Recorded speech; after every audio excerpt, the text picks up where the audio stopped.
જો કોઈને ઊભું થવાની જરૂર ન હોય એ પોતાની જગ્યા પર જ બેસે. હવે બીજા સેશનમાં છે ને આપણે સવાલ પૂછવાના છે. કોઈ પણને પ્રશ્ન હોય તો એની જગ્યા ઉપર જ ઊભા થાજો. અમારો અહીંથી એક સભ્ય, કોઈ પણ એક સભ્ય તમારી પાસે માઇક લઈને આવશે, એટલે અહીંયા આવવાની જરૂર નથી. એટલે શક્ય હોય તો તમારી જગ્યા પર ઊભા થઈને પ્રશ્ન પૂછવા માટે ઊભા થાજો. અને સાહેબ મેડિકલ ભાષામાં એનો જવાબ આપશે. આજે પૂછી લેજો ભાઈ, કાલથી 1500 લેશે હો. કાલ ભાઈ ત્યાં જાવું ને 1500 દેવાનું પૂછવું, એને આજે જ પૂછી લેવાય ને. આવ્યા છે એટલે બધા 5 મિનિટ માટે રિસેસ માટે જો કોઈને કંઈ પાણી કે પીવું હોય, બાકી જનરલી જેને કાંઈ જરૂર ન હોય એ પોતાના સ્થાન ઉપર જ બેસે. 5 મિનિટ પછી રાબેતા મુજબ બીજું સેશન ચાલુ થશે. રોજિંદા જીવનમાં જે આપણે ખાંડ અને મીઠો ઉપયોગ કરીએ છીએ, ડાયાબિટીસ અને શુગર બંનેમાં એ ભાગ હોય છે આપણા પારિવારિકમાં. તો એના ઓપ્શનમાં, વિકલ્પમાં આપણે વધારે શું ઉપયોગ કરીએ? બાકી ખાંડ છે એમની બદલે સાકર, ગોળ, મધ, કંઈ પણ બીજું અનુકૂળ હોય, અથવા નિમકની બદલે સિંગદાણાની બીજું કંઈ પણ અનુકૂળ હોય, એના વિષય પર જણાવશે. Thank you. પ્રશ્ન એ છે કે ખાંડના વિકલ્પમાં બીજા કોઈ સ્વીટનર આપણે વાપરી શકીએ કે નહીં, અથવા તો નમક ઓછું ખાવાની જે વાત કરીએ એના વિશે સિંધાલું વપરાય કે નહીં. આ એક પ્રશ્ન ખરેખર સિંધાલુની બાબતમાં હમણાં બહુ મોટો પ્રશ્ન ઉભો થયો છે. અને છેલ્લા 2 વર્ષથી અમે જોયું છે કે મોટાભાગના લોકોના મગજમાં સિંધાલુ વિશે એક ભ્રામક માન્યતાઓ ઉભી થઈ છે. હકીકતમાં સિંધાલુ અને દરિયાઈ નિમક બંનેની અંદર સોડિયમ ક્લોરાઇડ છે. એ પછી સિંધાલુ તરીકે તમારા શરીરમાં સોડિયમ ક્લોરાઇડ બંનેમાં જાય છે.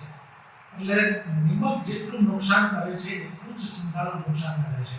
પણ સિંધાલુ સારું છે એ માનીને આપણે એનો ઉપયોગ વધારે કરવા માંગ્યા છીએ એ બિલકુલ ખોટી વાત છે. આટલું યાદ રાખજો. અને યાદ છે ને? હા, યાદ રાખજો. અને ઓલા સિંધાલુના ગાંગડા બંધ કરો. બને છે કે ખાંડને બદલે સાકર કે ખાંડને બદલે ગોળ બધું જ શેરડીમાંથી બને છે. તમે કેટલું ખાવશો એ મહત્વનું છે, શું ખાવશો એ મહત્વનું નથી. એટલે જરૂર વગરની કેલરી, કારણ કે આ જે સ્વીટનર છે, ખાંડ છે, ગોળ છે, એમાં સૌથી વધારે કેલરી છે. અને જે લોકો હેલ્થ કોન્શિયસ છે, જે લોકોનું વજન વધારે છે, જે લોકોની ડાયાબિટીસ છે, એને તો નથી જ ખાવાનું. પણ જે લોકોનું વજન વધારે છે એ લોકોએ પણ મીઠાઈથી દૂર રહેવું એ જરૂરી છે. બાકી તમે ખાંડ ખાઓ કે ગોળ ખાઓ, બધું સરખું જ છે અને બધું સરખું જ નુકસાનકારક છે. નમસ્તે સર. પહેલાં તો આપની જે કાર્યદક્ષતા છે એને હું નમન કરું છું. 2008માં ભારત વિકાસ પરિષદથી આપને અમે આમંત્રણ આવેલા, આપ પધારેલા. 2015માં પેલું જેસીઆઈએ, અને અત્યારે આ હેલ્થ અવેરનેસ કમિટી છે એમાં કંટ્રાભાઈ, મનોજભાઈ, મજબૂતભાઈ, નીતિનભાઈ એ આપતજનોએ આ ધ્યાનમાં રાખીને સાહેબને લાવ્યા છો એ અને આપનો આભાર. હવે આપને સર પ્રશ્ન કરવાનું એ મન થયું છે કે આપે બીપીની અંદર જે મોટી મોટી કંપનીઓ જે ફાર્માસ્યુટિકલ આપણે કરોડો રૂપિયા આપી એના જે ચેન્જ કરે છે, 120, 80, 120, ડાયસ્ટોલિક, સિસ્ટોલિક, 140, 90, 140 આવા બધા એમાં ચેન્જ થાય છે, આપણે બધા જાણીએ છીએ. પણ મારો એક ડાયાબિટીસ વિશેનો પ્રશ્ન છે. કારણ કે ગઈકાલે અમારે 3 કેમ્પ હતા. ગઈકાલે અમે રાષ્ટ્રીય સ્વયંસેવક દ્વારા 3 કેમ્પ કરેલા હતા. એની અંદર ડાયાબિટીસ ચેકઅપને બધું હતું. એમાં એક બેન 2 જગ્યાએ, એક બેનનું ડાયાબિટીસ 500 આવ્યું સર. અને જલસાથી આમ કાંઈ ને કોઈ નહીં, જરાય નહીં એમ. મેં કીધું આ બધું શું, આ 500 ડાયાબિટીસ એમ તમે કાંઈ? હા, કે બધું ખાઉં છું, દવાઈ લઉં છું, મીઠાઈ ખાઉં છું. બીજા કેમ્પમાં ગયો તો ત્યાં એ બેનને, ભાઈને 478 હતું.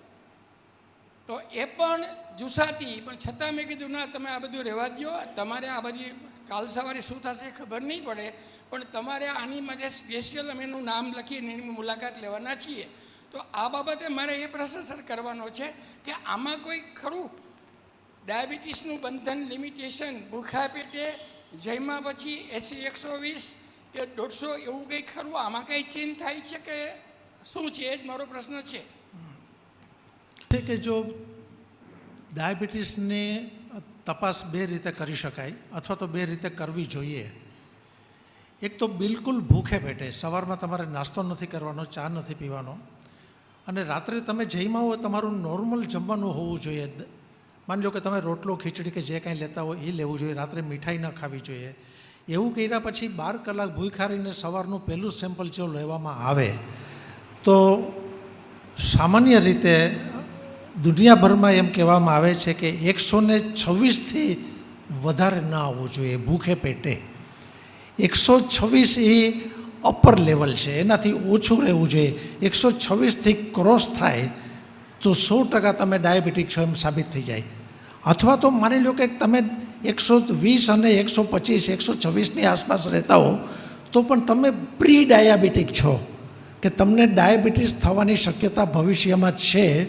એટલા માટે તમારી ઉપર તલવાર લટકે છે, એટલે તલવાર ન પડે એટલા માટે તમે અત્યારથી ડાયાબિટીક છો એવું તમારે ધ્યાનમાં લેવાની જરૂર છે. હવે જમ્યા પછીનું આખો દિવસનું તમે જ્યારે કરાવો ત્યારે સામાન્ય તે 180થી ઉપર ન જવું જોઈએ. નંબર 3, ઘણી વખત અમારા કેસમાં એવું બનતું હોય છે કે ડાયાબિટીસની દવા ચાલે છે. હવે જ્યારે 2 મહિને મારી પાસે આવવાનું હોય ત્યારે દર્દીના મનમાં એક સંકોચ હોય છે કે કદાચ આજે વધારે આવશે તો સાહેબ ખીજાશે. એટલે શું કરે, 2 વસ્તુ કરે. આગલે દિવસે જમવાનું ઓછું કરી નાખે અને અડધી ગોળી વધારે લઈ લે. અને જ્યારે મારી પાસે આવે ત્યારે હું જે બધા પ્રશ્નો પૂછું એમાં તો એમ જ કે સાહેબ આ રિપોર્ટ અત્યારનો જ રિપોર્ટ છે, આ તમે જોઈ લો.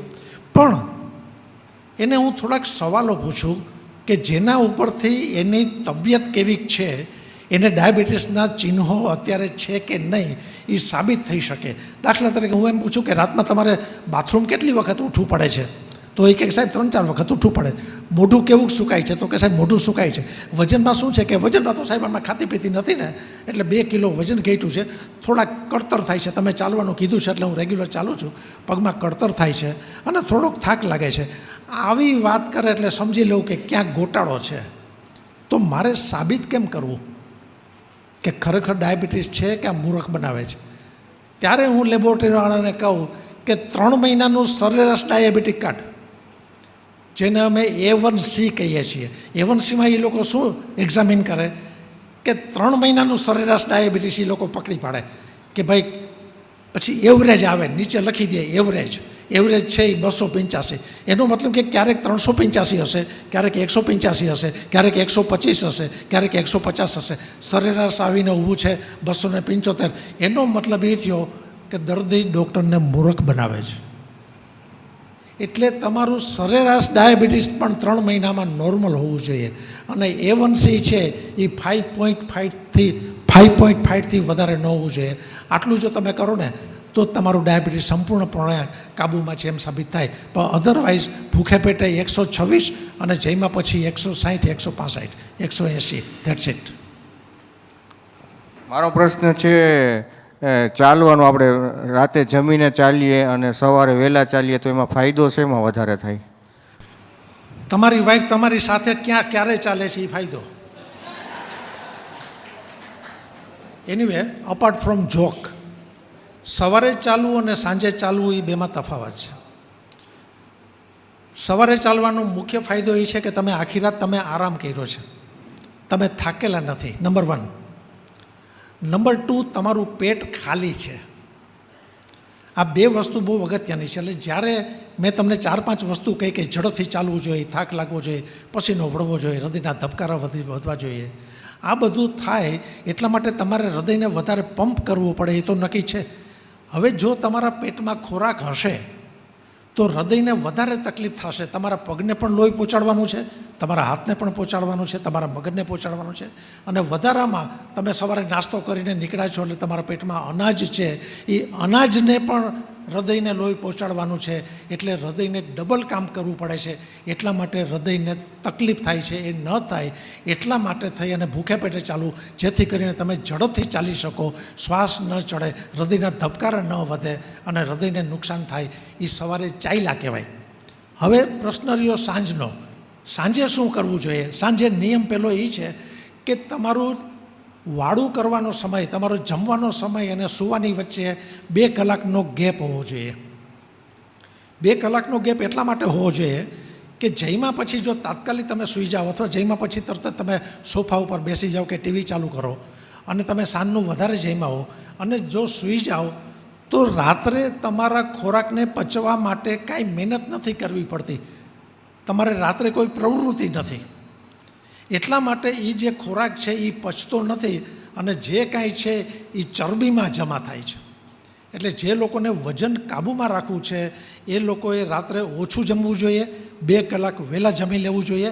અને તમારો જે પ્રશ્ન છે એ જમ્યા પછી 15 મિનિટ ચાલવું જોઈએ. ઝડપથી ચાલવાની વાત નથી, જમ્યા પછી ફરવું જોઈએ, માત્ર 10 મિનિટ. તમારા ઘરમાં પણ ફરી શકો, તમારી શેરીમાં પણ તમે ફરી શકો, બહાર ફરી શકો, તમારા ફળિયામાં ફરી શકો, તમારી અગાસીમાં ફરી શકો, પણ ધીમે ધીમે ચાલવાનું છે. એ જ્યારે તમે ચાલો છો ત્યારે તમે માત્ર ખોરાકને આગળ ધકેલવા માટે ખાઓ છો કે જે ખોરાક તમારી હોજરીમાં છે એને તમે સૂવો ને એની પહેલાં થોડોક આગળ ચાલ્યો જાય તો રાત્રે સૂતી વખતે તમને ઉપર ખોરાક ન આવે, રાત્રે એસિડિટી ન થાય, રાત્રે ઘસરકા ન આવે, રાત્રે ઉલટી ન થાય. એટલા માટે સાંજે ફરવાનું છે અને સવારે ચાલવાનું છે. નમસ્તે સાહેબ. સાહેબ, આપણે એકબીજાની પરિચયની તો જરૂર નથી, પણ છેલ્લા 22 વર્ષની પ્રેક્ટિસમાં મેં તમારા હજારો પેશન્ટ જોયા. તમારા દરેક પેશન્ટની સાહેબ એક જ ફરિયાદ હોય કે સાહેબ સમજાવે છે જાજુને, દવા ઓછી લખે છે. તો મારે દર્દીને કહેવું પડે કે એ તો સારું કહેવાય ને કે સાહેબ દવા ઓછી લખી દો. તો સાહેબને મેં કીધું ઘરની થોડીક ફેક્ટરી છે દવાની. પણ એ દર્દી જ્યારે એક્સરસાઇઝ કરી લે છે મારી પાસે, સંપૂર્ણ રેડી થઈ જાય, પછી એમ કહે કે સુરેશ સાહેબ જેવા ડૉક્ટર નહીં હો ટૂંકમાં. એટલે ખાસ તો સાહેબ અમે ખૂબ ભાગ્યશાળી છીએ કે તમારા જેવા ડૉક્ટર અમારી પાસે છે. કારણ કે મારી પ્રેક્ટિસમાં મેં જોયું કે ડૉક્ટર 80% દવા લખે છે અને 20% સમજાવે છે. કારણ કે ડૉક્ટર પાસે ટાઈમ નથી રહેતો. અને તમે 20% જ દવા લખો છો અને 80% સમજાવો છો, જે દર્દી માટે ખૂબ જ જરૂરી છે. ગયા અઠવાડિયે સાહેબ આપણા બધાની જ્યારે મિટિંગ હતી સિદ્ધસર વિજાપુર સંકલમાં, ત્યારે તમારી સાથે મારે ચર્ચા થઈ. એમાં એક વાતમાં હું સૌથી વધારે ઇમ્પ્રેસ થયો છું. તો આજે હું ઈચ્છું છું કે બધા જેટલા અહીંયા હાજર છે એ લોકો પણ એમાંથી કંઈક માહિતી મેળવે અને તમારી જેમ ફિટ એન્ડ ફાઇન રહી શકે. તો સાહેબ અમારે તમારી જે રૂટીન દિનચર્યા જે સવારથી સાંજની છે એ જાણવી છે. Thank you.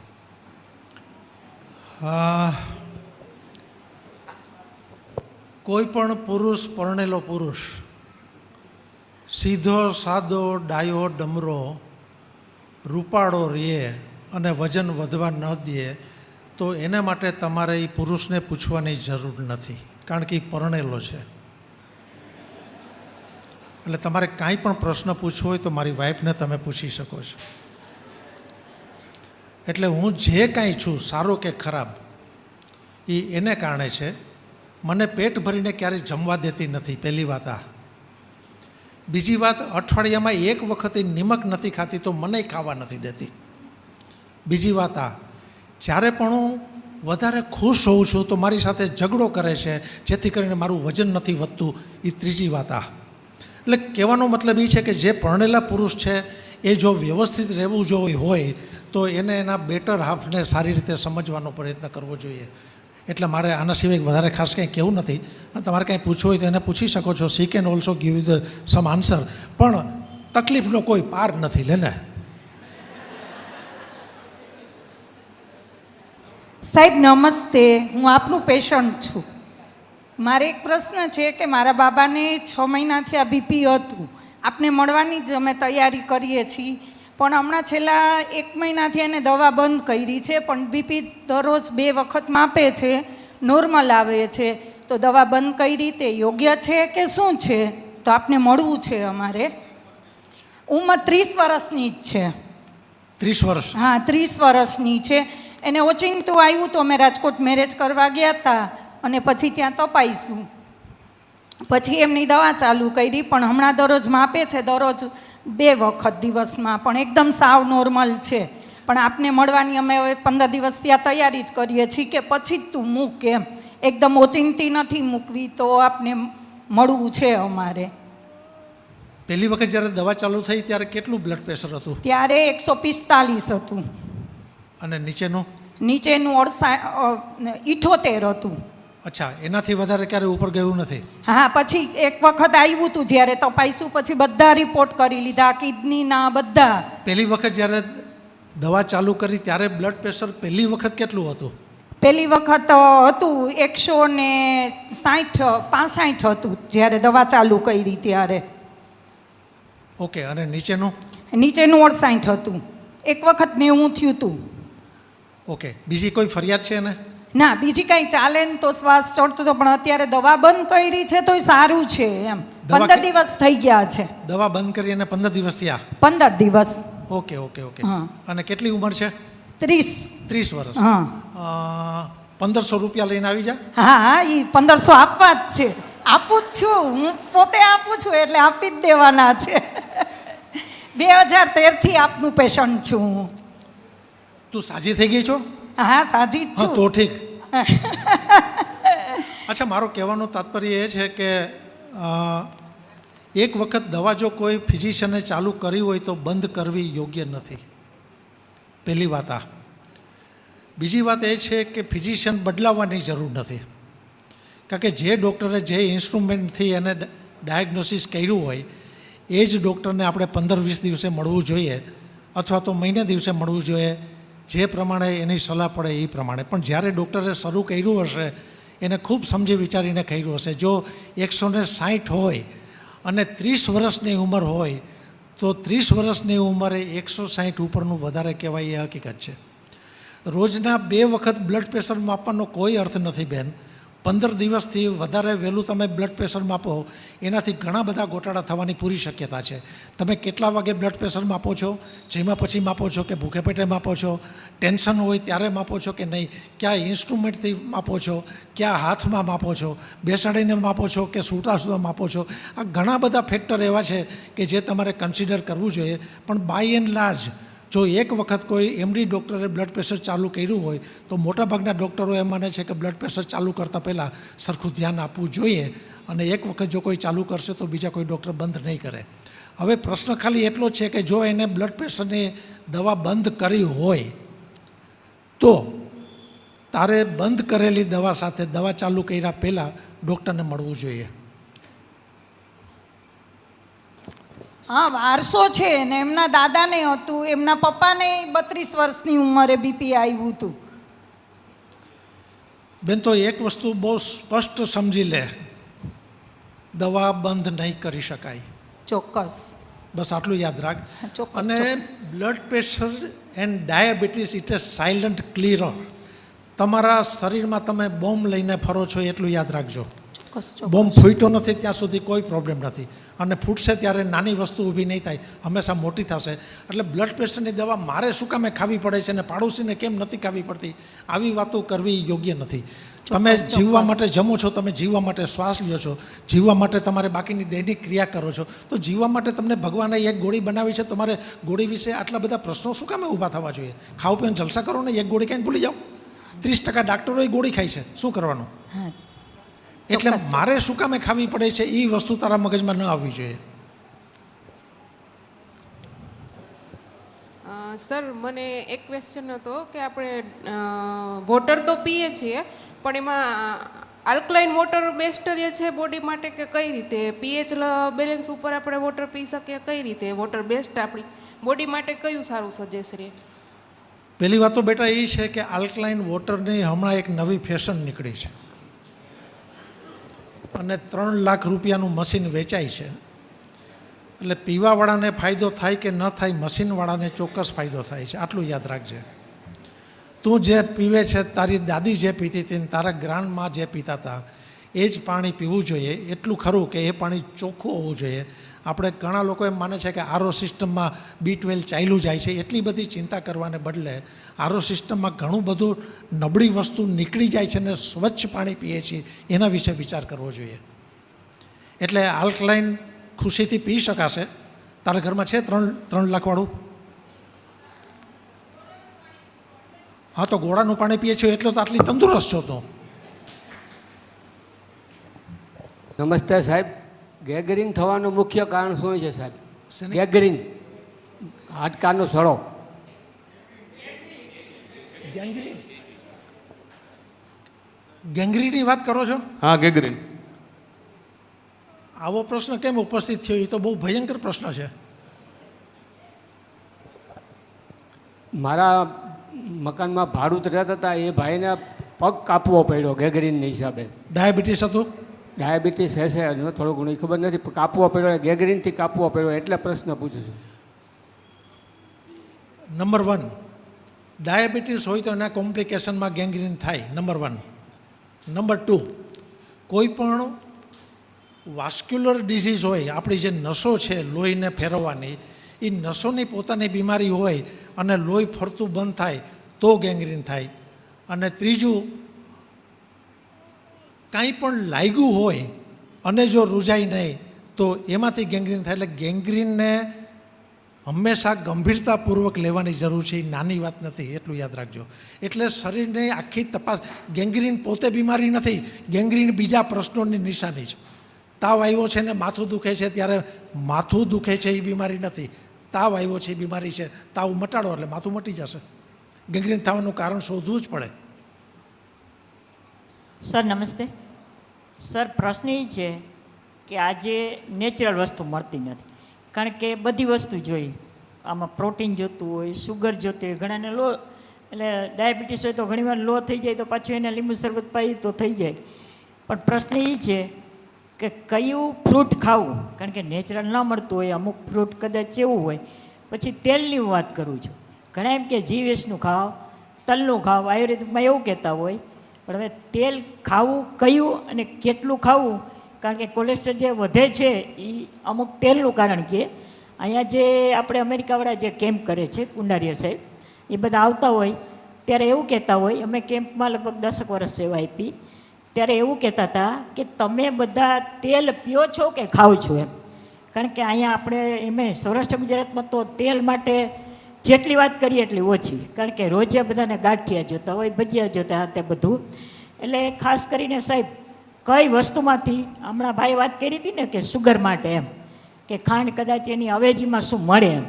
પણ આપણે એવું કહીએ છીએ કે ગોળ, ઘણા એવું કહે છે આયુર્વેદ કે ગોળ ખાવ ખાંડની, ખાંડ ધીમું ઝેર છે, મીઠું પણ છે.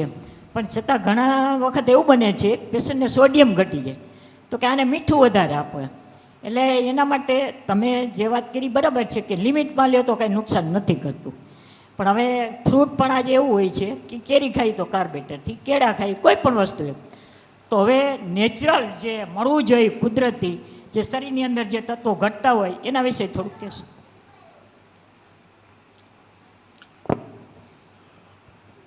પહેલી વાત તો આજે તેલના પ્રશ્નો છે ને, એ પ્રશ્ન વારંવાર પૂછવામાં આવે છે કે કયું તેલ સારું. મારો એક જ જવાબ છે, બધા જ તેલ સરખા જ ખરાબ છે. તમે કેટલું ખાવ છો એ મહત્ત્વનું છે. હું મારા લેક્ચરમાં આ વાત કહેતા ભૂલી ગયો, આઈ એમ સોરી. એક માણસે 1 મહિનામાં 1 કિલો તેલ ખાવું જોઈએ, 12 મહિનામાં 12 કિલો. 12 કિલો એટલે પોણો ડબ્બો.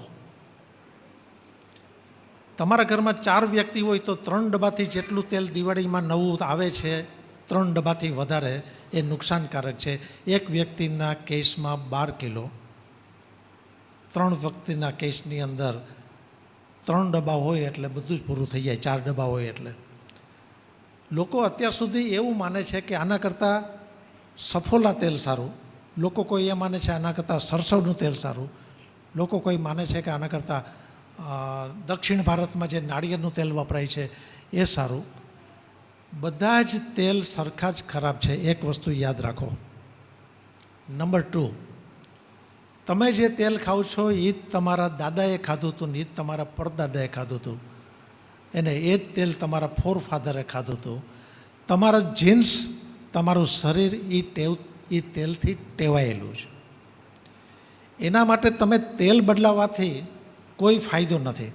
વચમાં સફોલાનું બહુ ચાલ્યું કે ભાઈ મોંઘામાં મોંઘું છે એટલે મોટા મોટા સુખી માણસોના હાથમાં સફોલાના તેલના ડબ્બા લઈને લોકો ફરતા હતા. પણ છેલ્લે ખબર પડી કે એનાથી સફોલાવાળાને ફાયદો થયો છે, માણસને કોઈ ફાયદો નથી.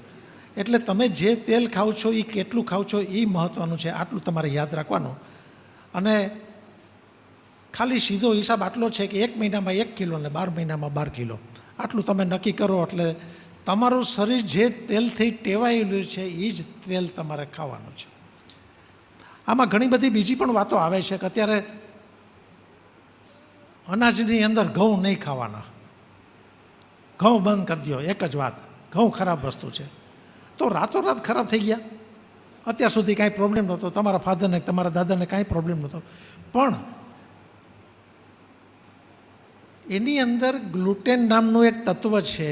એ ગ્લુટેન છે ને એ તમને તકલીફ આપે છે વધતા ઓછા પ્રમાણમાં. તકલીફ એટલે એ કોઈ ઝેર નથી, પણ એ ગ્લુટેન પહેલાં નહોતું એવું નહોતું, હતું, પણ જીનેટિક ફેરફારો થયા છે.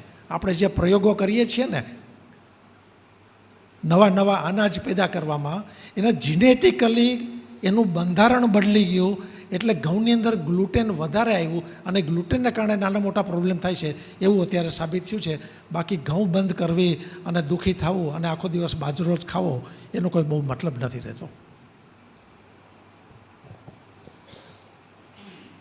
સર, રેઇન વોટર હાર્વેસ્ટિંગ દ્વારા હાર્વેસ્ટ કરેલું વોટર છે એ આલ્કલાઇન કે આરો કે બીજા પાણીની સરખામણીમાં ઉપયોગ કરવું કેટલે અંશે વધારે સારું કે ઓછું? શેનો? Rain water rain harvesting. Water, yes.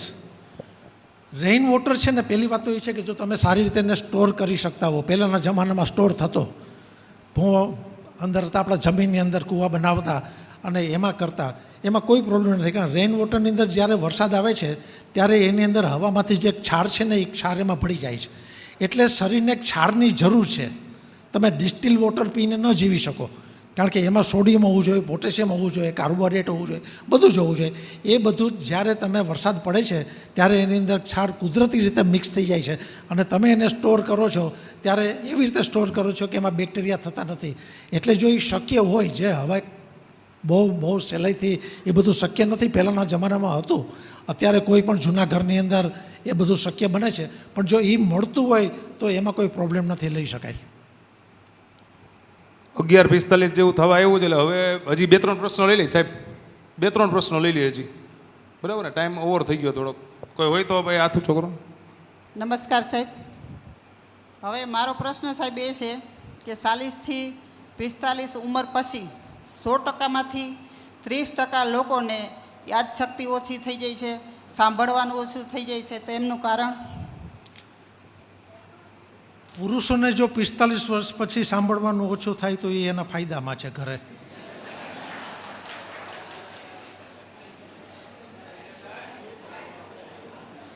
બાકી મેડમ, ખરેખર 45 વર્ષ પછી મગજના જે ન્યુરોન્સ છે ને એ ધીમે ધીમે ઓછા થતા જાય છે અને 45 વર્ષ પછી જ યાદશક્તિ ઓછી થાય છે. 45 વર્ષ પછી જ આપણને નામ યાદ નથી આવતા. 45 વર્ષ પછી આપણને જે ટેલિફોન નંબર હંમેશા યાદ રહેતા હતા એ ટેલિફોન નંબર ભૂલાતા જાય છે. 45 વર્ષ પછી અચાનક તમારો કોઈ ઓળખીતો તમારી ઓફિસમાં આવે, તમને એમ લાગે કે તમે દર મહિને એને મળો છો પણ નામ ભૂલાઈ જાય છે. અને ત્યારે ઘણા બધા ગોટાળા થાય, તમે એને પૂછી ન શકો તારું નામ શું, નહીં તો બહુ મોટી મુશ્કેલી ઊભી થાય. એટલે એ એક કુદરતના રૂટીન છે, પણ જ્યારે એ એક્સ્ટ્રીમ થઈ જાય છે, વધી જાય છે, ત્યારે આપણે એને જ આલ્ઝેમર કહીએ છીએ, કે જે પોતાના વિશે પણ ભૂલી જાય છે, પોતાનું ઘર ભૂલી જાય છે અને બધું જ ભૂલી જાય. ને એ મોટામાં મોટો પ્રશ્ન છે અને અત્યારે આખી દુનિયામાં, કારણ કે આપણા બધાની ઉંમર હવે વધતી જાય છે. મેં આપને કહ્યું હતું ને કે ભાઈ પહેલાં 26 વર્ષે આપણી સરેરાશ ઉંમર હતી, અત્યારે 76 વર્ષ છે. એટલે યાદશક્તિના જે પ્રશ્નો છે, આલ્ઝેમર અથવા તો ડિમેન્શિયા, એ વસ્તુ ધીમે ધીમે વધારે છે અને આખી દુનિયામાં અત્યારે મોટો પ્રોબ્લેમ છે કે મોટી ઉંમરના માણસો ભૂલી જાય છે. હવે કોઈને કાંઈ પ્રશ્ન હોય તો પણ જવાબ આપવામાં નહીં આવે, કારણ કે મારે પણ ઘર છે, મારે પણ વાઈફ છે અને મને થાક લાગે છે. એટલે હજી સુધી કદાચ તમારા લોકોનો પ્રેમ અને સ્નેહ મને મળ્યો છે એટલે હું તો હજી ઊભો રહી શકું છું. ઘરે જઈને ગાભા નીકળી જવાના છે એ નક્કી છે. એટલે મહેરબાની કરીને આજે આપણે અહીં પૂરું કરીશું. પણ એક વાત બહુ પ્રમાણિકતાથી, ગંભીરતાથી આપને કહું છું, ઘણી બધી જગ્યાએ જવાનું થયું છે મારે. અને મેં કોઈ દિવસે એવો કંઈ દાવો નથી કર્યો કે હું કોઈ સારો વક્તા છું, પણ મેં હંમેશા એવું ઈચ્છું છે કે ઈશ્વરે જે કાંઈ મને આપ્યું છે 45 વર્ષમાં, મારા સમાજે મને આપ્યું છે, તમે આપ્યું છે, બહેનોએ આપ્યું છે, ભાઈઓએ આપ્યું છે, જુવાન છોકરાઓએ મને ખૂબ પ્રેમ કર્યો છે, મને ખૂબ માન આપ્યું છે, એમાંથી થોડુંક પણ જો હું પાછું આપી શકું તો મને એમ લાગે છે કે મારી ઉપર જે ઋણનો ભાર છે ને એ ભાર થોડોક ઓછો થઈ શકે તો રાત્રે મને સરસ મજાની આજે ઊંઘ આવશે. આઈ એમ એક્સ્ટ્રીમલી થેન્કફુલ ટુ યુ. ઓર્ગેનાઇઝર્સનો જેટલો આભાર માનું એટલો ઓછો છે, કારણ કે છેલ્લા 6-7 દિવસથી એ લોકોએ તડામાર તૈયારી કરી હશે અને આટલા બધા લોકોને આવી રીતે ફસાવવા એ કોઈ સહેલું કામ તો નથી જ. એટલા માટે ફરીથી આપનો આભાર માનું છું અને ઈશ્વરને પ્રાર્થના કરું છું કે આમાંથી મોટાભાગના લોકો તંદુરસ્ત રહે.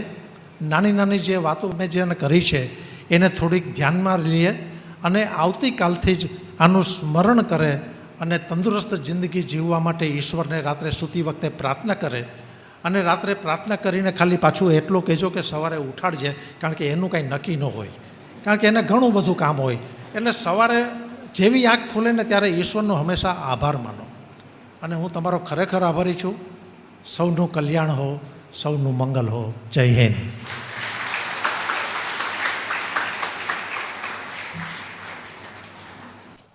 ખૂબ ખૂબ આભાર. આજની આ શિબિરમાં ઉપલેટા અને આજુબાજુના વિસ્તારમાંથી પધારેલા દરેક સ્વાસ્થ્ય પ્રેમી વ્યક્તિઓનું અમે આયોજક ટીમ વતી ખૂબ ખૂબ આભાર માનીએ છીએ.